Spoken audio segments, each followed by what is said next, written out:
नमस्ते दोस्तों। अब हम पहुंच चुके हैं इस वीडियो में chapter number 11 theory of supply पे। कुछ चैप्टर्स पहले हमने थ्योरी ऑफ डिमांड भी पढ़ा था। ये काफ़ी हद तक उससे मैच करता है। इसमें कुछ चीज़ें लगभग 30 से 40% चीज़ें काफ़ी हद तक सेम होंगी और बाकी एकदम कॉन्ट्रास्ट होंगी, जिससे कि आपको दोनों की ही डेफिनेशन अच्छे से याद करने में आसानी हो जाएगी जब आप इन दोनों के डिफरेंस और सिमिलैरिटीज़ को जान लेंगे। देखते हैं। यहाँ पे हम पढ़ेंगे concept of supply, supply schedule, supply curve, function, law of supply, change in quantity supplied and change in supply और प्राइस इलास्टिसिटी ऑफ सप्लाई। तो लगभग लगभग आप देखेंगे सारे ही पॉइंट्स में डिमांड वर्ड को सप्लाई से रिप्लेस कर दिया गया है। अब इसमें जो आपका फंक्शन है यानी डिटरमिनेंट्स ऑफ सप्लाई है वो काफ़ी हद तक मैच करेंगे। कर्व एकदम अपोजिट होगा, शेड्यूल अपोजिट होगा, law of supply exact opposite होगा। ठीक है, लेकिन इन दोनों के बीच का फर्क यानी चेंज इन क्वांटिटी सप्लाइड और चेंज इन सप्लाई, जैसे हमने चेंज इन डिमांड और चेंज इन क्वांटिटी डिमांडेड पढ़ा था, बिल्कुल वैसा ही मिलेगा। प्राइस इलास्टिसिटी ऑफ डिमांड की तरह प्राइस इलास्टिसिटी ऑफ सप्लाई भी होगा। ठीक है, देखिए फर्क कहाँ पे आता है। डिमांड कौन करता है? डिमांड करता है कंज्यूमर। उसको अलग अलग प्राइस पे एक ही कमोडिटी कितनी कितनी क्वांटिटी उसको चाहिए है। जैसे 10 रुपए में वो मान लीजिए कि 5 पीस खरीदना चाहता है। ठीक है, तो ये 10 रुपए में 5 पीस खरीदने को रेडी है। अगर यही चीज़ 8 रुपए की हो जा रही है तो वो उसको 7 पीस खरीदने को रेडी है। ठीक है, यही चीज़ 5 रुपए की हो जा रही है तो वो 9 पीस खरीदने को रेडी है।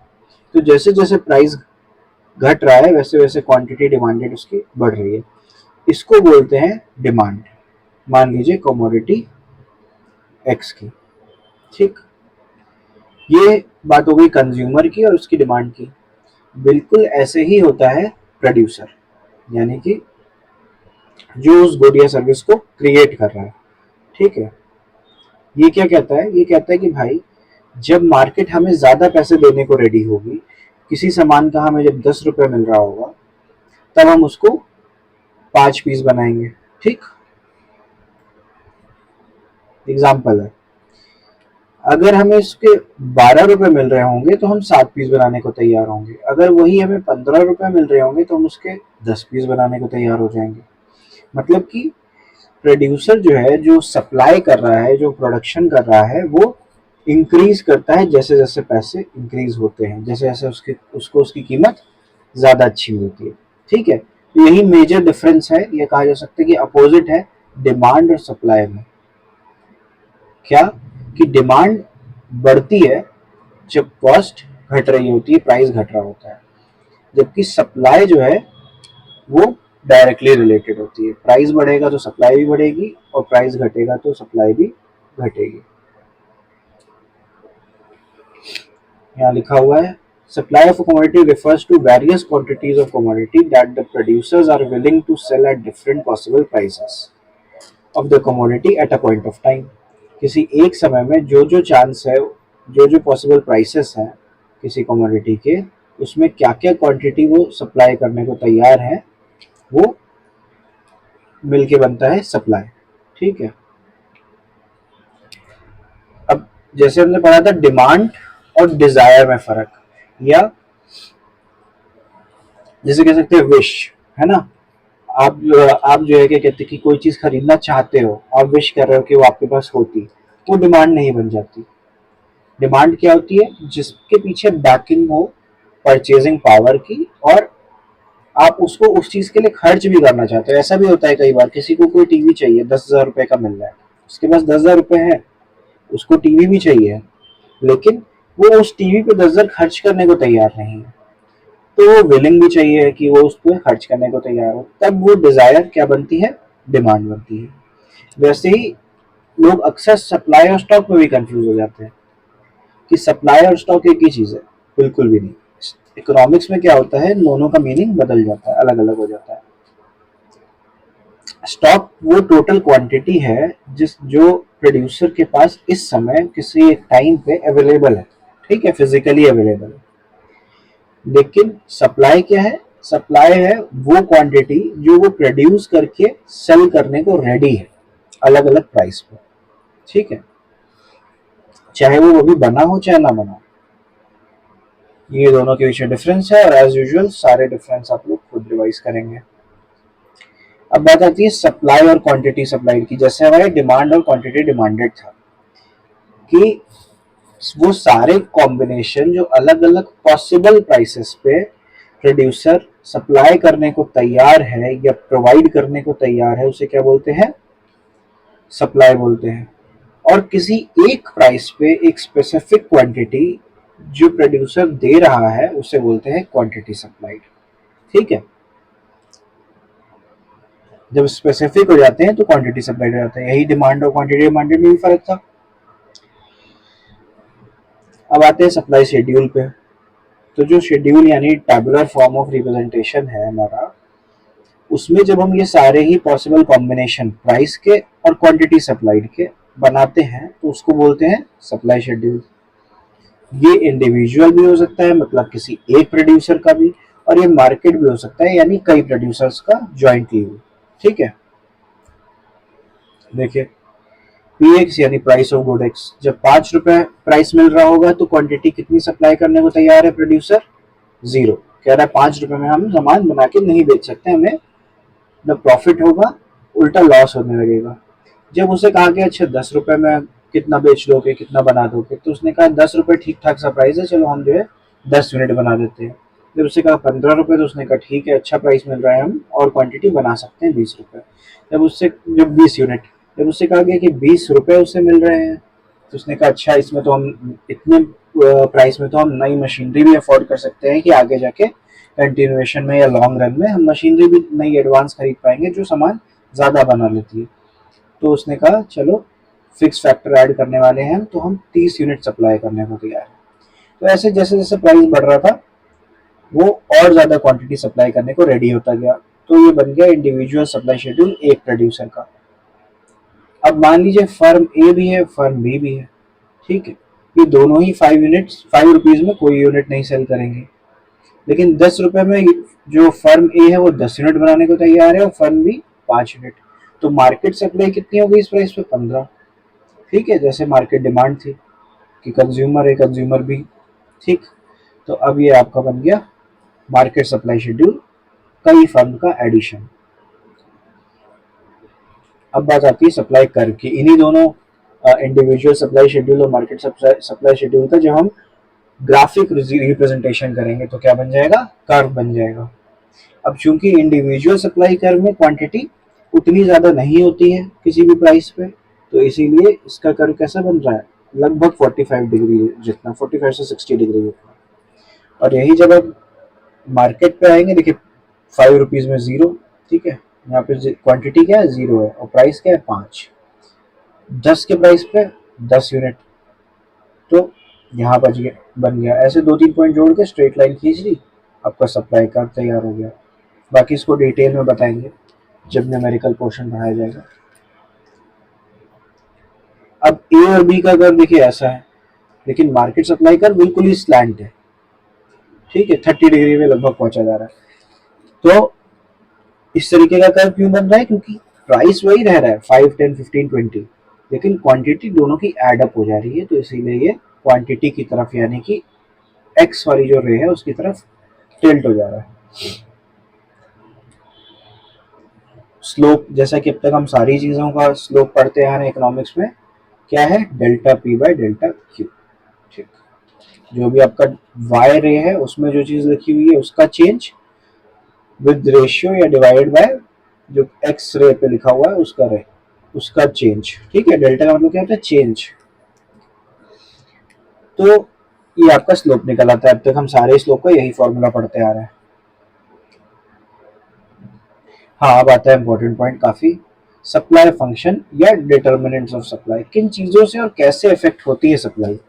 ठीक है, अभी तुमने केवल प्राइस का देखा, जब वो भी इसकी थ्योरी में नहीं, मैंने आपको बताया, आगे पढ़ेंगे उसको डिटेल में कि ओन प्राइस से कैसे फर्क पड़ता है। जो कमोडिटी का अपना प्राइस है उससे कैसे सप्लाई ऐसा डालती है। तो वो हमने क्या पाया कि भाई डायरेक्टली रिलेटेड है, there is a direct relationship between own price of the commodity and its quantity supply. जैसे जैसे प्राइस ज्यादा मिलेगा प्रोड्यूसर और ज्यादा क्वांटिटी सेल करने को रेडी होगा, ठीक है, क्योंकि वो एक्स्ट्रा प्राइस से वो अपने वो सारे खर्चे पूरे कर सकता है जो उसे सप्लाई बढ़ाने में जरूरत पड़ रहे हैं, प्लस प्रॉफिट मार्जिन तो वो देख ही रहा होगा, ठीक है। प्राइस ऑफ रिलेटेड गुड्स, अब रिलेटेड गुड्स में हमने पहले पढ़े थे एक सब्स्टिट्यूट और एक कॉम्प्लीमेंट्री। यानी सब्स्टिट्यूट कौन से, जो उस गुड की डिमांड को, जिस डिमांड में हमने पढ़ा था कि भाई उस गुड की डिमांड को दूसरे गुड की प्राइस से इफेक्ट करवाते हैं, वो सब्स्टिट्यूट गुड होते हैं क्योंकि वो एग्जैक्ट रिप्लेसमेंट होते हैं, जैसे टी और कॉफी। अगर टी महंगी हुई तो लोग कॉफी पे अपने आप शिफ्ट होने लगेंगे। वहीं पे कॉम्प्लीमेंट्री गुड्स कौन से थे, जो उसको पूरा करते हैं, जैसे कि फ्यूल और कार। अगर व्हीकल सेल्स की, ऑटोमोबाइल सेल्स की बात हो रही हो, तो जैसे ही फ्यूल प्राइसेस हाइक करते हैं उनकी सेल पे भी असर पड़ने लगता है, उनकी सेल भी घटने लगती है, डिमांड घटने लगती है। क्यों, क्योंकि जो है लोगों को उस व्हीकल को खरीदने के बाद चलाना भी तो है ना, और जब उनको वो टोटल खर्चा उसका ज्यादा लगने लगेगा तो वो कम खरीदेंगे, ठीक है। यहाँ पे हम क्या किसकी बात करेंगे, केवल सब्स्टिट्यूट गुड की बात करेंगे। देखिए यहाँ पे कहा गया consider a firm selling T, if price of coffee rises in the market, the firm will be willing to sell less tea at its existing price। कि भाई जो दूसरी चीजें हैं उससे रिलेटेड, जैसे कॉफी हो गई, जब उसका प्राइस हाई होगा तो टी वाला भी कहेगा ना भाई मैं सस्ते में क्यों बेचूं, लोग तो मेरी तरफ ही आने वाले हैं अब, तो मैं भी अपना प्राइस बढ़ा सकता हूँ। एटलीस्ट एग्जैक्ट सेम जितना कॉफी का बढ़ा उतना नहीं, लेकिन थोड़ा तो बढ़ा ही सकता हूँ।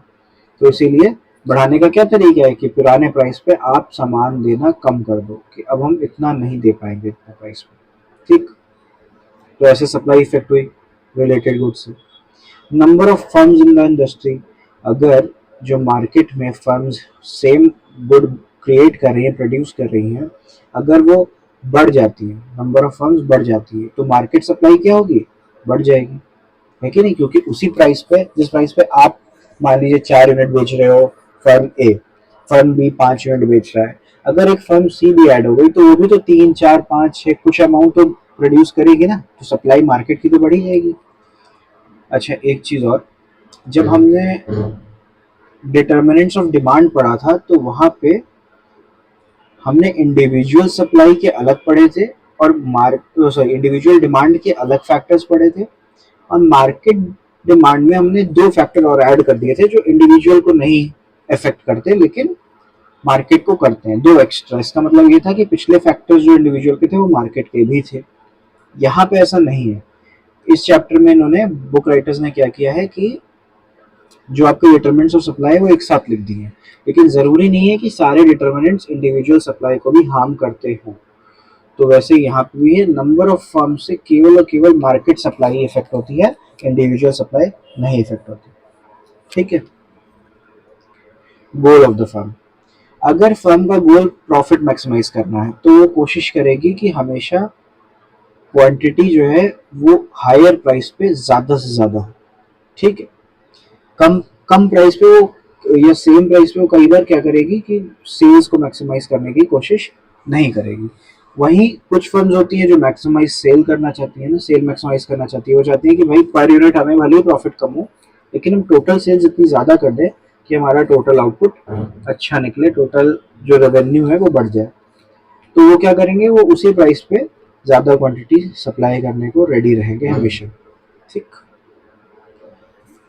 Prices of factor of production, बिल्कुल भाई हम अगर 10 रुपए में 5 यूनिट अब तक बेचने को रेडी थे और एकदम से हमारी जो कॉस्ट थी उस 5 यूनिट को बनाने की वो बढ़ गई, तो क्या हम अभी भी 10 रुपए में 5 यूनिट बेचने को रेडी रहेंगे, नहीं, है ना। तो इसीलिए जो है कई बार क्या है, जो आपके फैक्टर ऑफ प्रोडक्शन है यानी कि रेंट, वेजेस, इंटरेस्ट और प्रॉफिट, नॉर्मल प्रॉफिट, ठीक, इनमें कुछ भी बढ़ता है तो आप क्या करते हो, एज अ प्रोड्यूसर आप उस एग्जिस्टिंग प्राइस पे अपने सप्लाई को घटा देते हो, क्वांटिटी सप्लाई को घटा देते हो, ठीक है। स्टेट ऑफ टेक्नोलॉजी, अब क्या होता है, जो टेक्नोलॉजी है वो जब भी बढ़ती है तो हमेशा क्या करती है, प्रोडक्शन की कॉस्ट घटा देती है। आपका जो पहले खर्चा आ रहा होता है वो अब नहीं आता है, क्योंकि टेक्नोलॉजी इम्प्रूव हो गई होती है मार्केट में। सामान को बनाने की आसान और लेस कॉस्टली जो टेक्निक्स है वो आ गई होती है। तो इसीलिए आप एग्जिस्टिंग प्राइस पे अब और ज़्यादा क्वांटिटी सप्लाई करने को रेडी हो जाते हैं।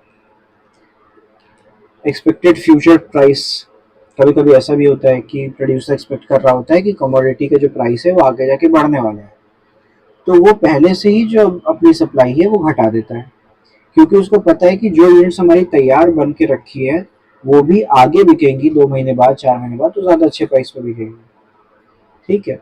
और वहीं अगर एक्सपेक्टेड होता है कि आगे जाके प्राइस कम होने वाला है, तो वो अभी करंट सप्लाई बढ़ा देता है, वो अपना प्रोडक्शन भी तेज कर देता है, वो जो एक्स्ट्रा स्टॉक उसने संभाल के रखा है बफर स्टॉक वो भी निकालने लगता है, क्योंकि उसे पता होता है कि आगे इसका प्राइस नहीं मिलेगा। तो फ्यूचर प्राइस एक्सपेक्टेशंस से भी अभी की सप्लाई इफेक्ट होती है।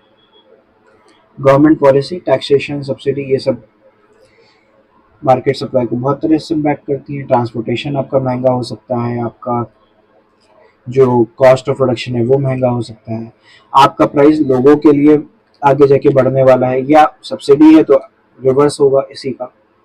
ठीक है, सब्सिडी होगी तो क्या होगा, आपके कॉस्ट ऑफ प्रोडक्शन घटने वाला होगा, या आपके जो क्वांटिटी सप्लाई है जिस प्राइस में है वो प्राइस लोगों के लिए कम होने वाला होगा। तो ऐसे केस में भी आपकी मार्केट सप्लाई जो है वो इम्पैक्ट होगी डायरेक्टली। अब लॉ ऑफ सप्लाई कहता क्या है, जो हमने पहले बात की वही यहाँ पे डिटेल में होगी।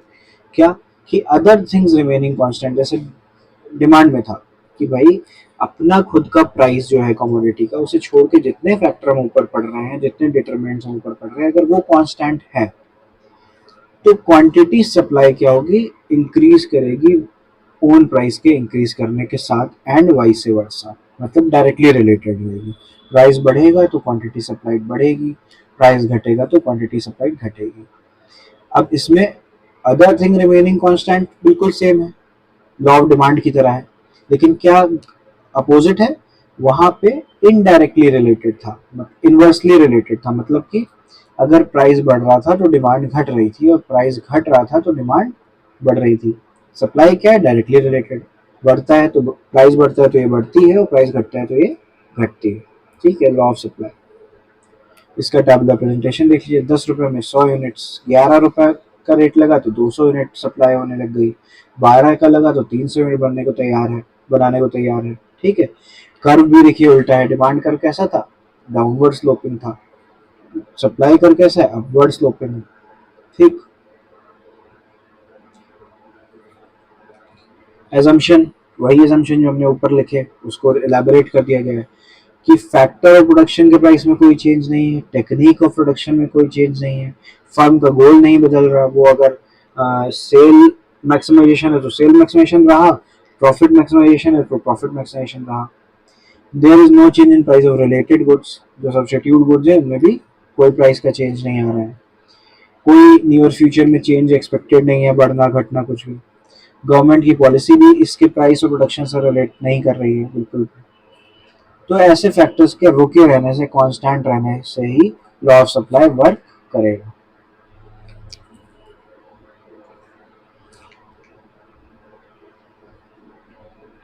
लेकिन एक्सेप्शंस भी हैं, कुछ जगहों पे प्राइस के चेंज होने से और बाकी फैक्टर के कांस्टेंट रहने से भी जो रिलेशनशिप है ओन प्राइस और क्वांटिटी सप्लाई की वो नहीं बदलते। जैसे एग्रीकल्चर आउटपुट, ये नेचुरल फैक्टर पे डिपेंड करता है। अगर किसी किसान के पास, मान लो किसान ए है, उसके पास 2 हेक्टेयर का लैंड है, वो उस पूरे पे प्रोडक्शन करता ही करता है हर साल या हर सीजन। अब अगर कोई नेचुरल कैलामिटी आ जाती है तो उसकी प्रोडक्शन घट जाएगा। ऐसा कुछ नहीं होता है, बिल्कुल सही बारिश, सही धूप जो भी चाहिए वही रहती है तो उसका प्रोडक्शन बढ़ जाएगा। ये अपने प्रोडक्शन को प्राइस के हिसाब से घटा बढ़ा नहीं सकता, क्योंकि ये अपने पूरे लैंड पे जो भी ग्रो है, क्रॉप है, वो ग्रो करता ही करता है। ठीक है। गुड्स ऑफ सोशल डिस्टिंक्शन, कुछ गुड्स होते हैं जिनका प्राइस जो है बढ़ता है समय के साथ, और ये ऑलरेडी ज़्यादा भी होता है। ठीक है, लेकिन वो जो गुड्स होते हैं वो लिमिटेड ही रहते हैं, जैसे कि मान लीजिए एंटिक कार्स हो गई आपकी, ठीक है, ये उतनी की उतनी बनी रहेंगी। जो आपके म्यूजियम्स होते हैं, कुछ म्यूजियम कुछ चीज़ें सेल भी करते हैं, है ना, कुछ पेंटर्स होते हैं फेमस, उनकी पेंटिंग्स हो गई, ये लिमिटेड ही रहेंगी, ठीक है, इनका प्राइस कितना भी बढ़ जाए, इनकी सप्लाई घटाई बढ़ाई नहीं जा सकती।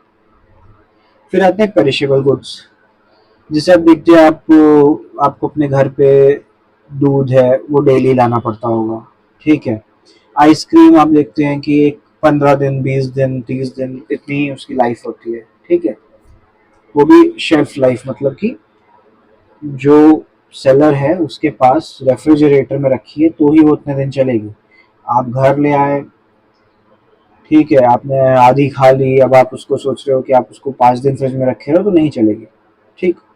मिल्क है वो 2 से 3 दिन ही मैक्सिमम चल सकता है, बहुत कोशिश करके भी। तो ऐसे गुड्स को क्या कहा जाता है, पेरिशेबल गुड्स। इसमें चाहे प्राइस कम भी मिल रहा हो ना, तो भी सेलर उसे टाइमली खत्म करने के लिए बेचेगा जरूर, ठीक है, इस पे प्राइस का वैसा असर नहीं होगा, इस पे लॉ ऑफ सप्लाई काम नहीं करेगा।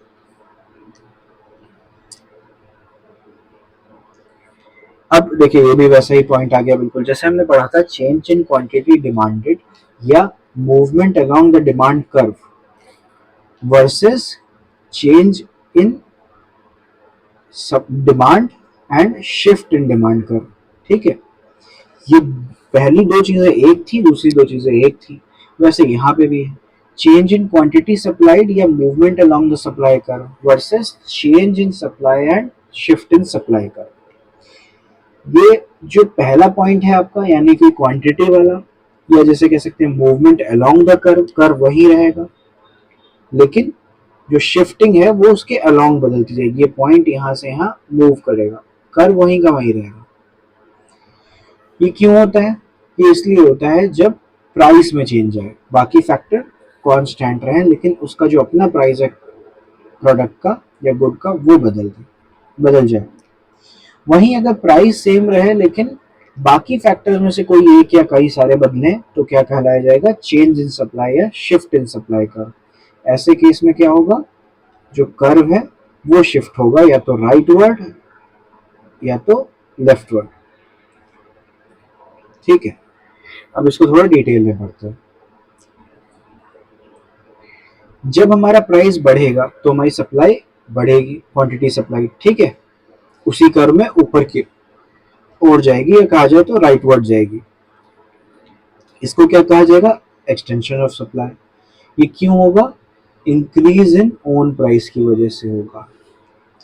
वहीं अगर फॉल इन ओन प्राइस है, डिक्रीज इन ओन प्राइस है, तो क्या होगा, कर्व वहीं रहेगा, पॉइंट लेफ्टवर्ड या डाउनवर्ड आ जाएगा। इसे क्या कहेंगे, कॉन्ट्रैक्शन इन सप्लाई, सप्लाई घटना, ठीक है। अब बात आती है increase and decrease in supply, यानी change in supply, not quantity supplied. ये कब होगा, जब देखिए कोई भी फैक्टर, जो अदर फैक्टर है वो आपका फेवरेबल हो, तो सप्लाई बढ़ जाएगी, कर्व राइटवर्ड शिफ्ट हो जाएगा, बाकी सारे फैक्टर्स के इंप्रूव होने से, ठीक है, बेटर होने से। वहीं अगर वो अनफेवरेबल हो रहे हैं तो सप्लाई डिक्रीज कर जाएगी और कर्व लेफ्टवर्ड शिफ्ट हो जाएगा, बैकवर्ड भी जिसे कह सकते हैं, ठीक है।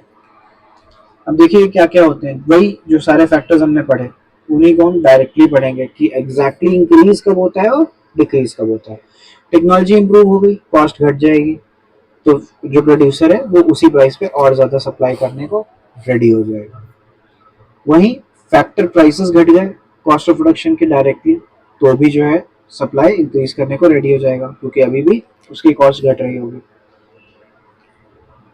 कॉम्पिटिटिव प्रोडक्ट जो है, जो सब्सिट्यूट प्रोडक्ट है, अगर उसका प्राइस घट गया तो हम भी क्या करेंगे, हम एज अ प्रोड्यूसर भी अपना जो प्रोडक्ट है उसे ज्यादा सेल करने को रेडी हो जाएंगे एग्जिस्टिंग प्राइस पे। अगर फर्म्स इंक्रीज हो गई तो मार्केट की सप्लाई बढ़ जाएगी, ठीक है।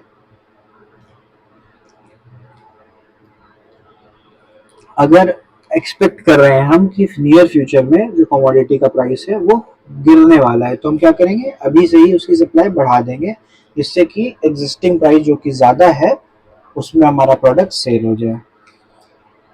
अगर फर्म का गोल शिफ्ट हो गया प्रॉफिट मैक्सिमाइजेशन से सेल मैक्सिमाइजेशन की ओर कि भाई अब हमें पर यूनिट प्रॉफिट नहीं चाहिए, हमें ज़्यादा सेल्स करनी है, तो हम क्या करेंगे, क्लियरेंस सेल और इस तरीके के ऑफर्स लगा देंगे और अपना सारा प्रोडक्ट उसी प्राइस पे बल्क में बेचने को तैयार हो जाएंगे।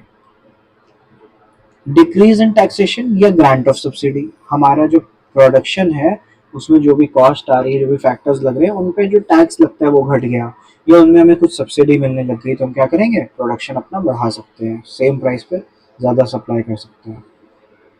वाइस वर्सा इन्हीं पॉइंट्स का क्या है, आउटडेटेड टेक्नोलॉजी हम यूज़ कर रहे हैं, हमारी जो टेक्नोलॉजी है पुरानी हो चुकी है, तो हमारा कॉस्ट ऑफ प्रोडक्शन बढ़ रहा है ना, एफिशिएंसी घट रही है हमारी, या जो फैक्टर प्राइसेस हैं वो महंगे हो गए हैं, ठीक है, कॉम्पिटिटिव प्रोडक्ट का प्राइस ज़्यादा हो गया है, फर्म्स जो है मार्केट में घट गई हैं तो सप्लाई भी घट जाएगी।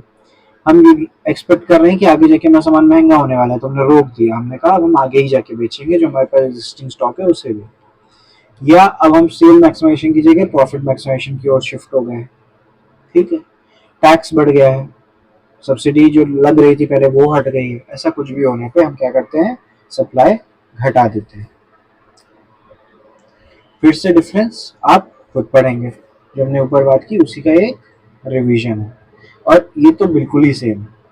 Movement along the supply curve, extension of supply और कॉन्ट्रैक्शन ऑफ सप्लाई में शिफ्ट इन सप्लाई कर्व या इंक्रीज इन सप्लाई और डिक्रीज इन सप्लाई से जो डिफरेंस है वो सेम है, ठीक है, इनका डिफरेंस, इनका डिफरेंस और इनका डिफरेंस बिल्कुल सेम।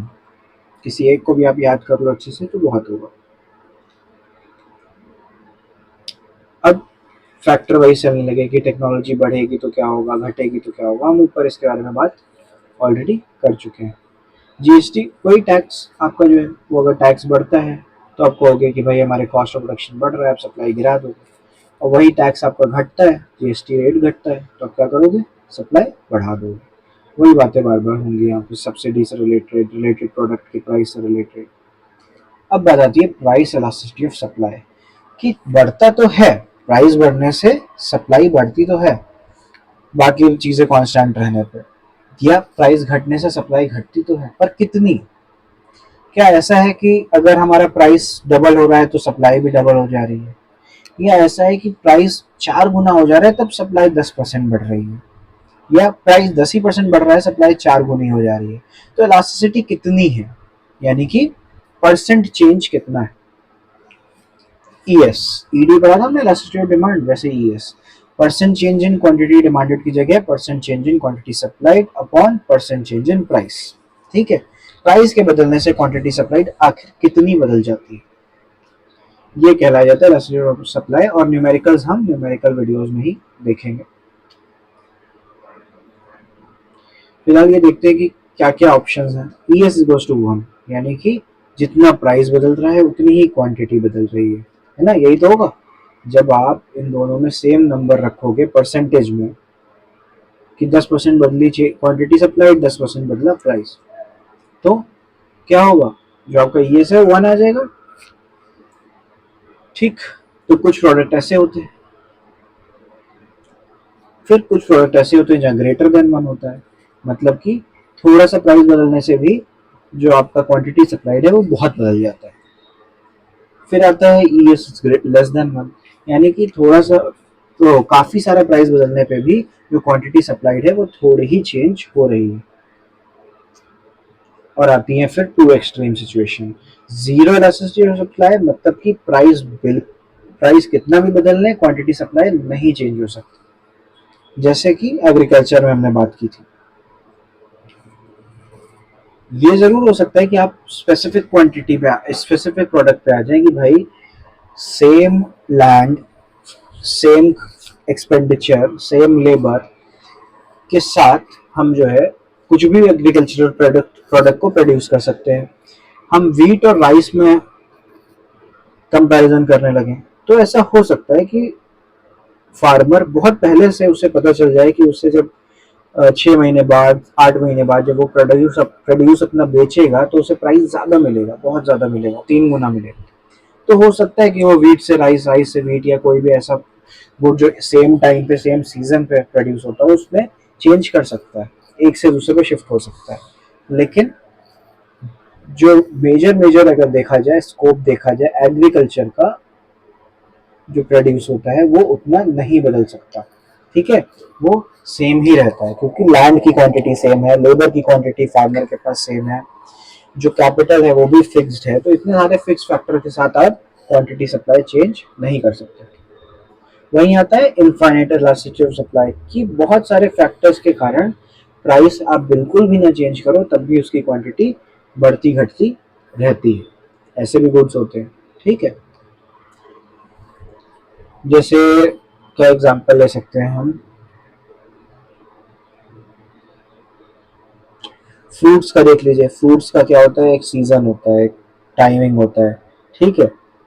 अब जब जो है क्या कहते हैं कि फेवरेबल सीजन होता है, एकदम पीक पे होता है, तो फ्रूट्स की सप्लाई बहुत ज़्यादा बढ़ जाती है सेम प्राइस पे भी। वहीं जब आपका जो है ऑफ सीजन होता है, जब उन उन फ्रूट्स को, पर्टिकुलर फ्रूट्स को ग्रो किया ही नहीं जा सकता, तो आप कितना भी प्राइस लगाने को तैयार हो उसकी सप्लाई जीरो ही रहेगी। तो यहाँ पे प्राइस से बिल्कुल भी फर्क नहीं पड़ रहा है, क्वांटिटी सप्लाई चेंज होती रह रही है, ठीक है।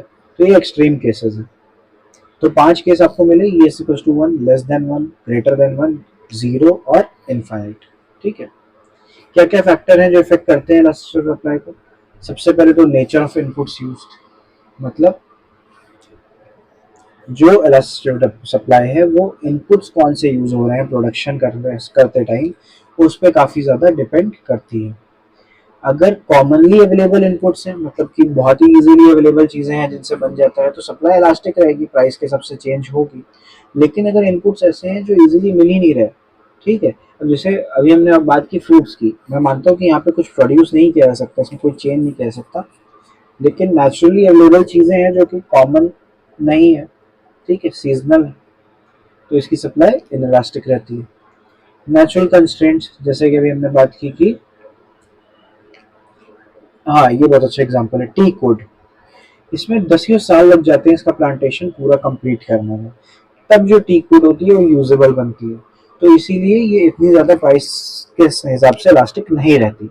एक बार आपने डिसाइड कर लिया कि आपको प्रोड्यूस करना है इतनी क्वांटिटी में, तो 10 साल बाद ही आपको पता चलेगा बेचते टाइम के, अच्छा आज प्राइस क्या है, आप पहले से गेस नहीं कर पाओगे, तो प्राइस पे डिपेंड कैसे करोगे सप्लाई को। रिस्क टेकिंग, कई बार क्या होता है जो इलास्टिसिटी सप्लाई होती है वो एंटरप्रेन्योर के विलिंगनेस पे कि वो कितना प्रोडक्शन रिलेटेड रिस्क ले सकता है इस पे डिपेंड करती है।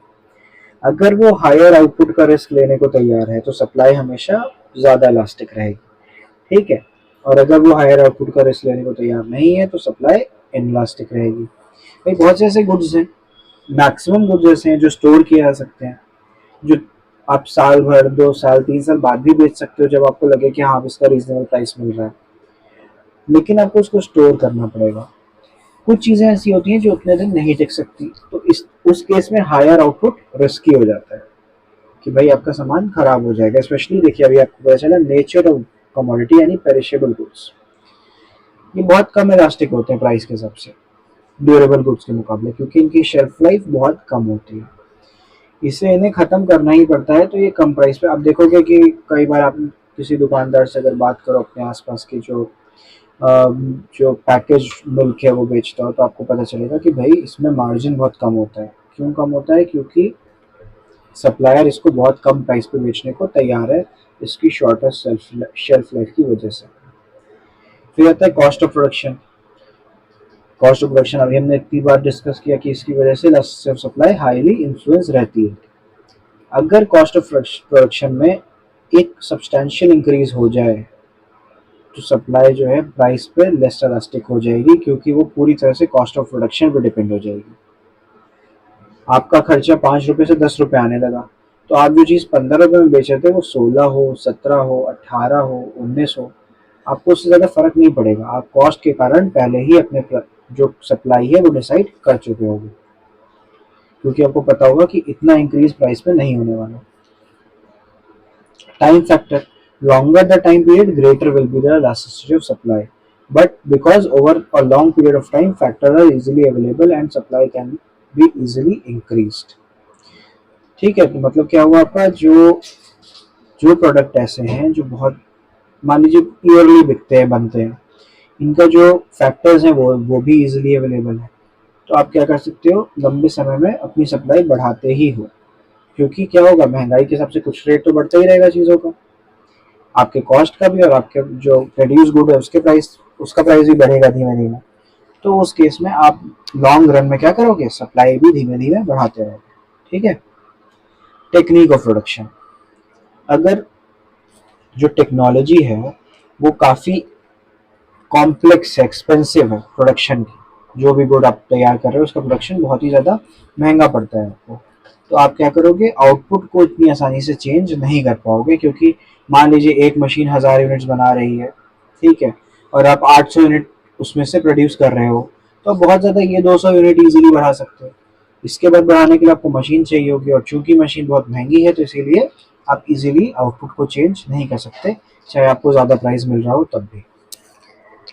तो इसी के साथ जो लॉ ऑफ सप्लाई था वो आपने समझ लिया, सप्लाई कर्व के शिफ्ट और मूवमेंट अलोंग सप्लाई कर्व भी समझ लिया। ठीक है,